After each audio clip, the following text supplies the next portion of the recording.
This is Mete Yurtsever. I'm the host of the Formula for Creating Value podcast. Today, my special guest is a former senior communication advisor at the European Commission and a new entrepreneur, Helene Banner. Welcome, Helene. Thank you so much, Mete, for having me. I'm excited about our talk.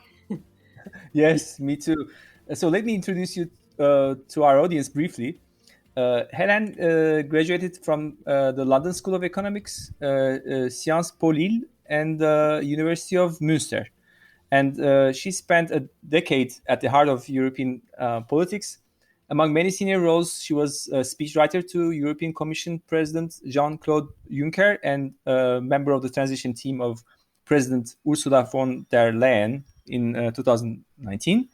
Finally, she created her own mentoring business to inspire women to be true to themselves in their full female potential and to go their own path. She's also a visiting professor at the College of Europe in Bruges. Wow, I mean, Helen, I'm so tense now to have this interview with you, with a pro. I mean, you're a professional communicator. That's one thing, and I'm interviewing you. That's quite excitement for me, and I'm also excited because you were in the business of convincing people. So you were writing speeches to European Commission president. Tell us about how it all started and how you get into this communication role. First of all, thank you so much for your warm welcome. And as we are talking also, and I'm talking also in my workshops about being imperfect, let's just be imperfect together. Okay, no need. I'm ready. I'm fine. I'm okay. That's absolutely fine. And thank you so much for your introduction. Well, yeah, and thank you for putting the question. Yes, I worked for 10 years in the European institutions. And my why during my studies already was I didn't understand European politics. I was a political communications student, and I had always had this question, how does that work? Europe working together and internationally across borders. How do they do this behind the scenes? And I had relatively early in my studies already the aha moment. I need to go there. I need to be in Brussels to find out to answer that question. And so the funny part is that I ended up in jobs always where it was my job to explain it to other people how it worked. I was working as a communication assistant, as a press officer, later as a spokesperson of a European commissioner, and as a speechwriter. So I had the job to communicate and defend and explain the European Union to others. And that was my real why. I wanted to find out myself how it works and then to, transmit it, translate it sometimes also, because it can be very complex and very complicated to other people. And on that path, I had the fantastic opportunity, to work in the jobs that you have just mentioned. However, also, in the meantime, I was becoming an European Union official. So I had a very secure work environment, very privileged, I have to say. And I could have stayed there until my retirement.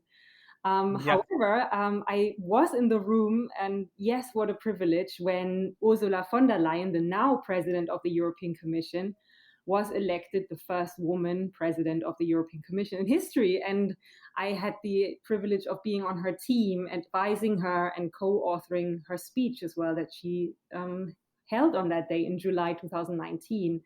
And it was on that day that I kid you not, I had an inner voice in my head that told me, I'm done. I cannot achieve more than this. I now have seen how the first woman and how a president is made, so to say, in the European Union, in the European institutions, how the member states come together, how the European Parliament confirms her democratically. And I was like, I have seen it all now. I mean, my why of going to the European Union was saturated. I really felt even if on my CV and in my career, I could have gone much further and it would be very, very prestigious or recognized, I was like, for my inner success, I am done. I can move on. There is nothing more to look for here. I have understood now. So I'm saying that, and I'm telling the story because I find it important for our true success that we follow our why. Mm-hmm. I could have followed again my perfect career and moved on, but I wouldn't have been fulfilled from the inside, because I guess in the meantime I had a new why. And on that day, I realized, hey, maybe my new why is to, because I got goosebumps to see her, Ursula von der Leyen, going into those shoes of becoming a president, Mm-hmm. how everything changed already simply because she was a woman, how the press conference worked, how she would be received. Everything was already different. And I was like, okay, maybe this is the first chapter of a new book of my life, Mm-hmm. that I support more women to get at the table, or to get at the decision making table, or to get into roles where they can shine, where they can fulfill their full potential, and where they can be part of the discussion and part of decision making. Now, this was at a very high political level, obviously, but I believe that each and every one of us, we can make a difference in wherever we work or wherever we are in our families, in our job, and to fulfill their why. And so, Mm-hmm. to be true to myself, I left that career, and I founded my own platform. Let's just be imperfect, ladies, because yes, I also had to overcome my perfectionism to be able to do that.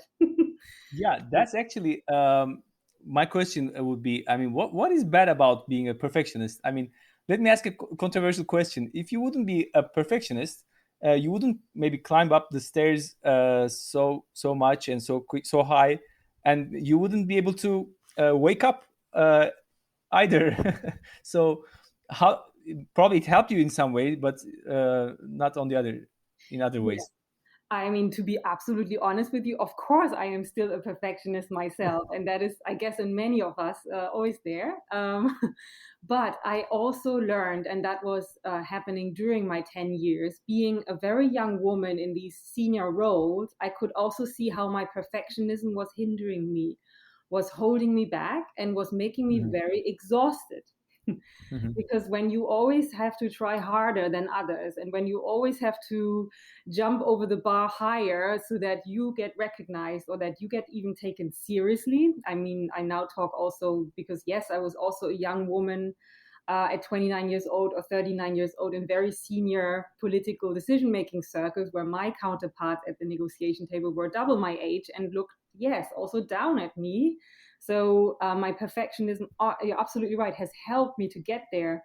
But I also felt, oh my God, it's exhausting to constantly trying harder and to constantly having to do more, or to become tougher and stronger and more assertive, louder here.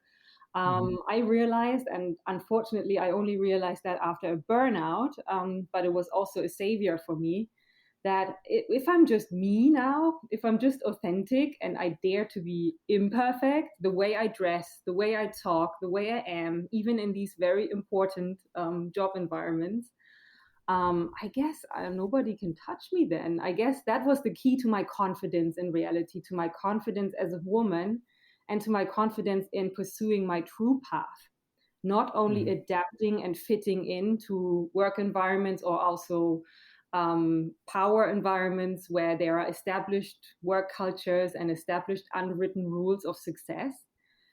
Hmm. I could have continued fitting in there with my perfectionism, but I decided no.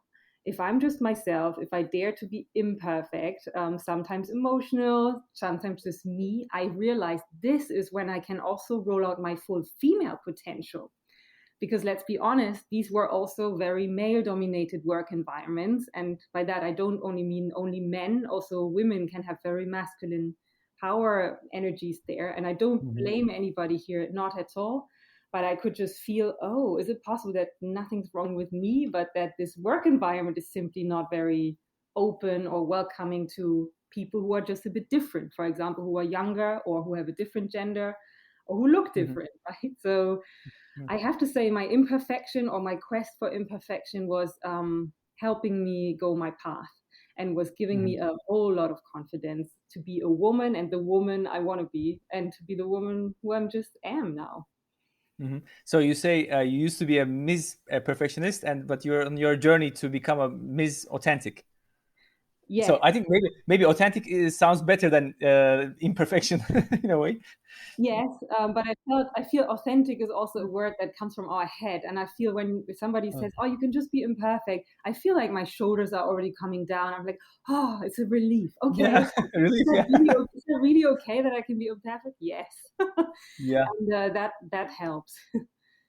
That's something that reminds me that in let's say design thinking workshops, whenever you give the group to work only 10 minutes for a very looks very complicated topic, people just they rebel. They say, oh, 10 minutes is not enough for that. So and you say, well, I mean, do as much as you can. And so that gives them a relief that anyhow it cannot be perfect in something that we do in 10 minutes. So let's do something. Let's fix something as much as we can. So that I think is the same sort of mind state.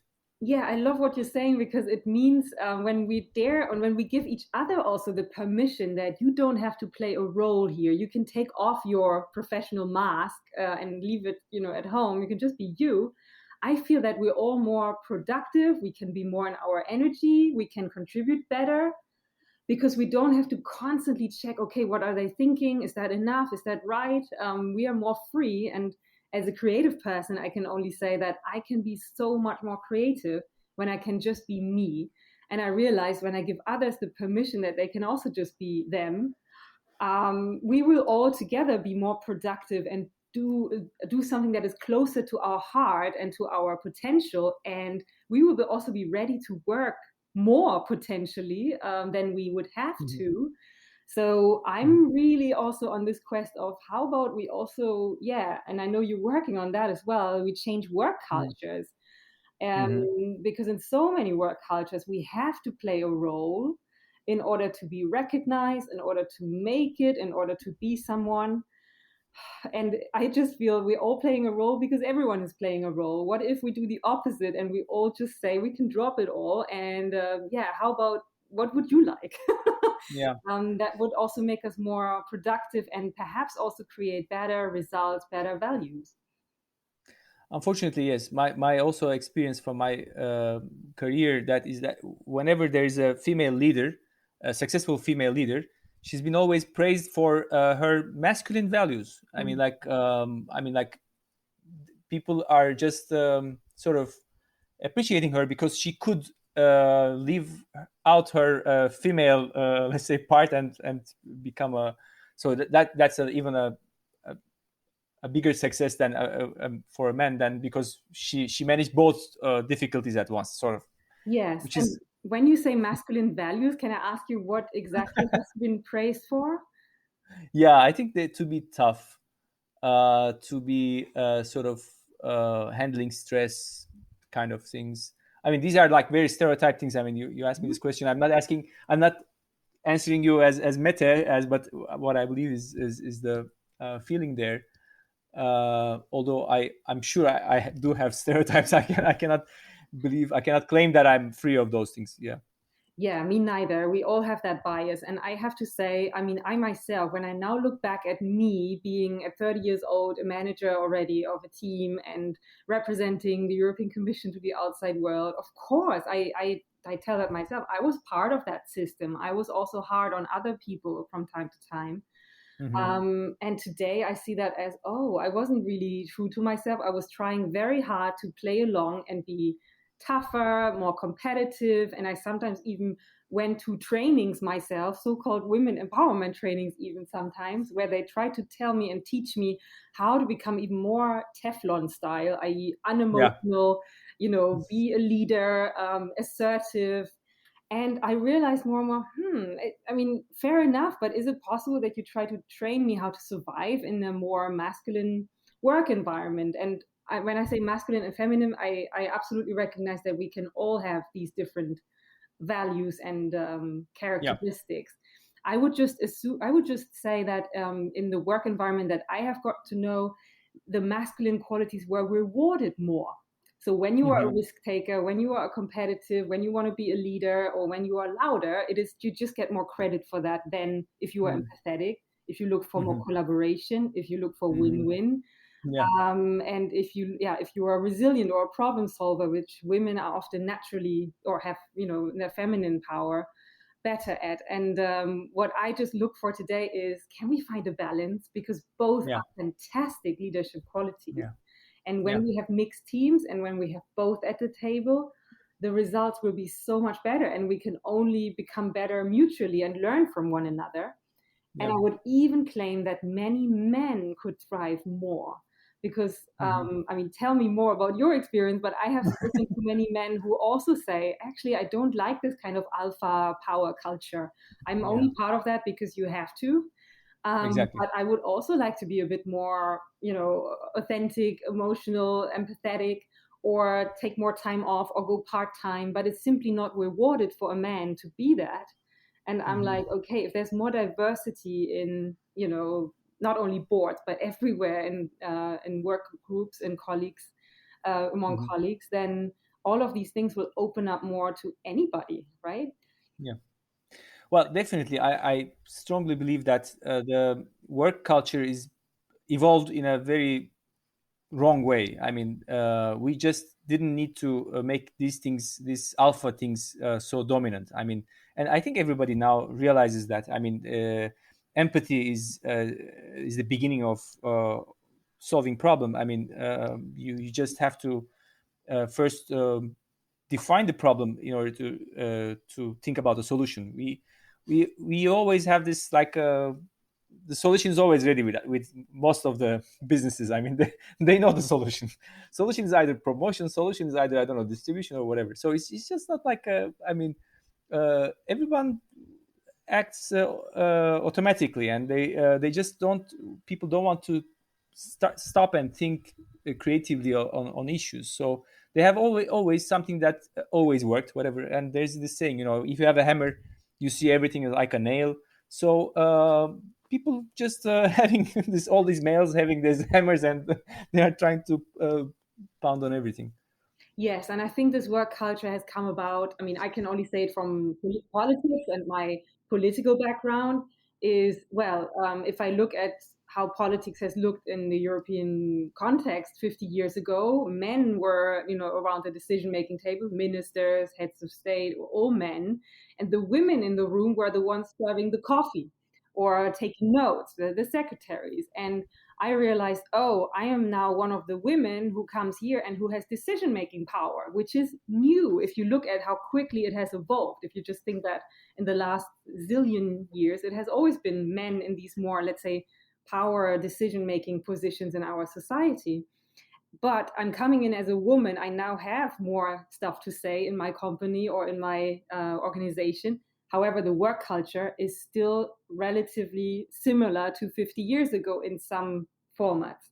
And here's where we need change and awareness. And I could also see that in many occasions, and I don't blame anybody here, I have compassion, but that many men were also not really able to communicate with me because I look different, because I'm a woman or I'm younger.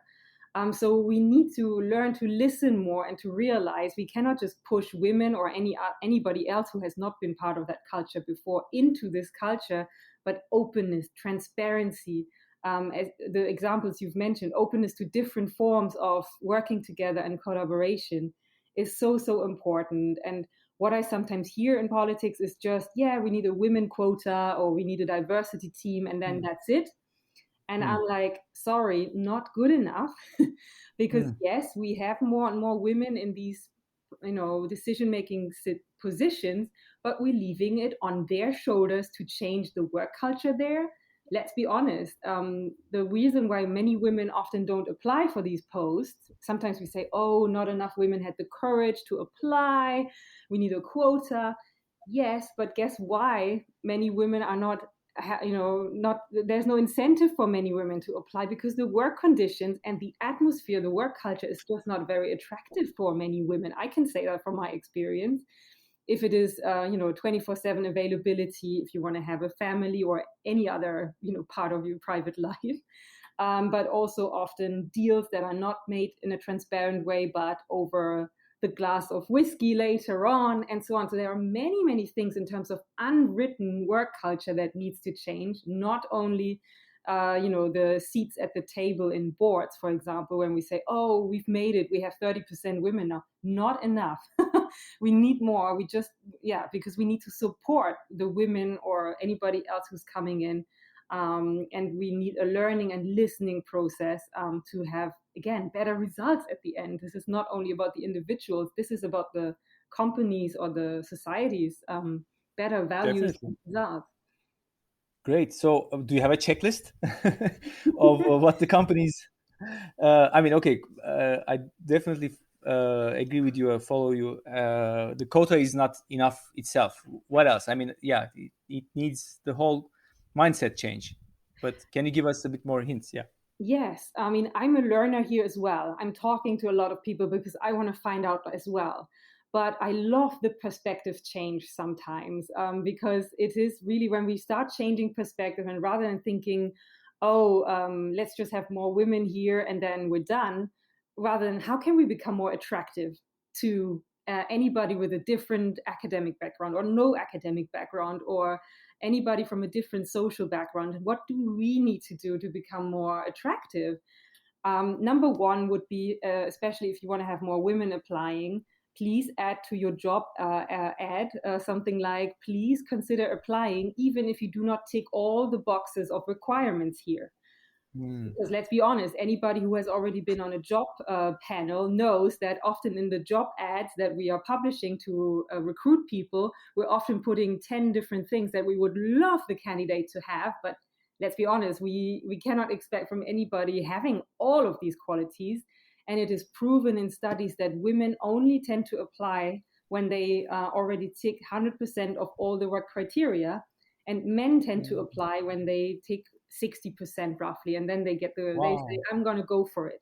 So what Ah. employers can do is to, and I have seen that already now that it is starting to put in your job at please consider applying even if you do not tick all the boxes.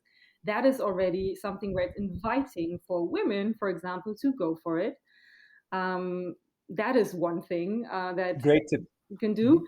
And then also another thing would be to change the anything that is default. And obviously that is, you need to have a serious look in the mirror as an organization.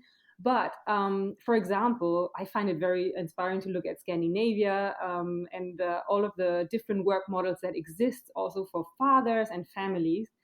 For example, I have heard HR people from important big organizations now say, when we do a job opening, we do a part-time job as a default. So we open 50% positions as a default, so that it's open for anybody who wants to have only a part-time job. If they want to go to 100%, we're open to that. But if the person wants to stay at 50 or 60, fantastic. So that you, even if you want to say, I have a family or have any other, interest in my life, don't want to work full time, that you still feel like a fully fledged employee, and not somebody who's not available all the time or not there or not, I sometimes feel in the work culture that I grew up in is a 24/7 always available work culture. And let's be honest, this is not compatible if you don't have somebody at home who takes care of your household or your life, or if you have a family, of your family. So it is not compatible, it's not open to anybody. So we just need to change the default here. Those would be two tips, but I'm open to, I'm a learner and I would love to hear, if the listeners have more suggestions or more experience to share that. Yeah, definitely. We'll. These are great tips, and we'll ask for more contributions if anybody has. So, but what exactly what you when you tell me about these problems that women face, and I actually also resonate with some of them. So, what is different to be an authentic person in work environment for a man and for a woman? Do you see any difference?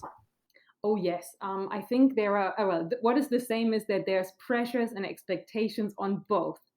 I'm not saying that this is only a problem for women. Many men tell me, oh my God, there's so much expectation to succeed, to achieve certain senior positions, to make a career. There's a lot of peer pressure between male colleagues, but there's also sometimes societal expectation of a successful man, which, we need to question because anybody can do anything, right? And for women, I feel there is the pressure, there is the dilemma, and I call it the likability success dilemma. There are there are studies that say when a woman becomes more and more successful, she's less likely to be appreciated as a person or liked. She's more described as, when she's a leader who's assertive and who's strong, a little bit as you have described earlier, more tend to be described as bossy, aggressive, bitchy, whatever the terms are. Whereas a man would be described as, wow, a tough leader, somebody who goes forward, who's not afraid. And so women and men have really, they both have a lot of pressure to fulfill a certain role or a certain expectation. And I'm a fan of putting that into question and opening that up. And I think it is difficult for both sides to be more authentic, and it's a leap of courage, because it would be more comfort zone, to stay in our roles or to stay in these expectations. But to be honest, then we're not moving anywhere. I'm often saying to the women in my workshops, nobody is probably going to roll out the red carpet for you. You need to roll out your Yeah. own red carpet and then shine yourself. We have to dare to be authentic and imperfect. That's what I train the women in my workshops. Ourselves, build our core, build our confidence from within, shine, and show like that what is possible to change here. Mhm. And what I have, my personal experience is that it's all about the leadership. If the leadership of an organization is open and welcoming to that, and less controlling, and opening to different forms of working together, it is amazing what can happen and how many people can actually express themselves and really fulfill their potential.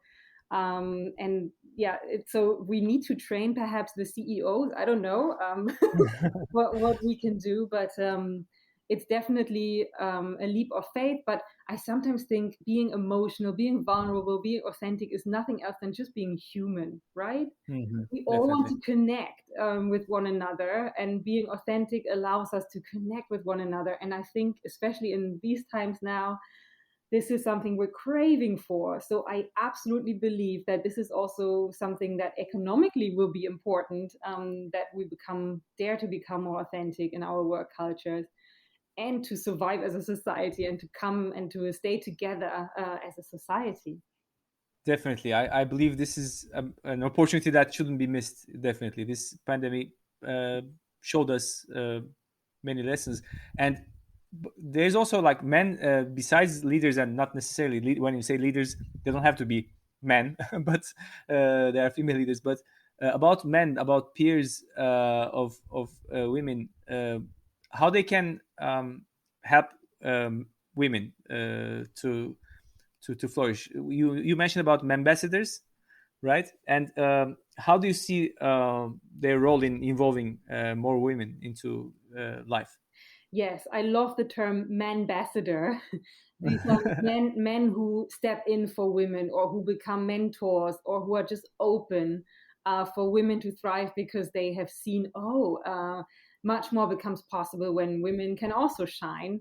And I am only a successful leader of my company when I let everybody shine here in my team. And those Mhm. are manbassadors for me. And I don't have the golden bullet. I have just experienced myself, having been surrounded also by men ambassadors who could see my potential, and who have said, Helen, you can do this. We can put you into this position. I trust Mhm. you. That was Mhm. amazing. And that has changed my life. And I think we shouldn't underestimate, as leaders, how much we can inspire and change somebody's life and potential when we say, I believe in you. Please just do your Mhm. thing and do it your Mhm. way. Mhm. And that is, of course, a skill of leadership skill of listening, of seeing the potential, listening to the needs of your staff or of your employees. And I'm also still on the quest of how can we come better together. I mean, I think here our episode is already one way of coming together, listening to one another. Listening is the most important thing. What do you need to thrive? I think this is Yeah. really a question that everybody can ask one another in a team. And you will be amazed how many amazing results and responses we'll have, to make it possible for everybody to do a better job. And Hmm. in terms of leadership, you were just saying a leader. Yeah, we often associate with the leader a man. It's possible Yeah. with the images that we have in our head. And I like to reframe sometimes the term leadership. You can be a tough manager and a kind leader at the same time. You know, a Mm. really well organized manager, i.e., in terms of the processes and in terms of the success formula, that you can be really tough, but you can still be an authentic, humble, kind leader. As a leader, as an inspiring person, as somebody who guides a team and who has values and a mission. And I Hmm. think here women can really be, maybe fill this in a new way that can maybe also Hmm. be inspiring for others. Because success for me is inner success. Hmm. External success is the big house, the car, the senior title, the career. But really, inner success is when we create value and when we Hmm. fulfill our potential as an individual, but also as an organization or company. And Hmm. to bring both together, I think women can really play a key role to make this happen and to help perhaps even opening the door for everybody else as well. Okay, so the my last question before the last one. I'm sorry. The my signature question is, what is the formula for creating value for Helen? Now you're asking me as an entrepreneur. I mean, I feel Yeah. asked as an entrepreneur, and my formula is clearly to be in a giving mode. Creating value by listening and then by giving. And really, I mean that with my heart and I mean that with my compassion to wanting to give. That's why I love to be an online entrepreneur, because you can give also for free, and you can also share free content and share what you want to share and really give. And I feel when we give, we will also receive. And when we give, we will create value without only having, I don't know, the economic or the financial benefit in mind. Because in the past, I feel our economy has been made in the way that, we have exploited resources in order to create value, but that was, not creating value in the sustainable sense. And Hmm. I Hmm. believe, being in giving mode with an empathy, for me is my formula to create value. Great. I'm 100% with you. Great. So then tell us about a bit how people can reach you, and you have also some imperfection talks. You have abundance mentoring program. Can you also tell us a little bit about those? Yes, I'm inviting women to dare to be imperfect. And by that, of course, I mean to dare to be authentic and open up to their own female potential. I have done this myself, coming from a burnout back into a big career and then changing everything, following my why. I could do that, I feel, because I dared to be myself and to be honest to myself about what I need. And that is what I'm doing in my imperfection training. I have a free imperfection training that anybody can look into and check out. And afterwards, I have my Let's Just Be Imperfect Ladies workshops, where I help women to stop saying sorry for their needs or stop being always so nice rather than following their own interest and their own needs. So these are my offers to women. And I also have, yes, an abundance mentoring where we can work one on one and where I accompany men and women for 3 months to help them get into their potential with all the confidence tools that I have learned on my path. So I'm passing this on. And I'm also available, and I love speaking like to you here on this podcast to share the message and to learn myself. So, speaking and being available on conferences, I love that too. And yes, I hope we can stay in touch, and anybody's listening is also very welcome to just get in touch and exchange. Great. I'll give the these links that I'll get from you in the show notes, so people can access to you through there. Well, Helen, thank you very much for your time and for being with us today. Thank you so much, Mette, for your work and for our conversation. It was a great pleasure.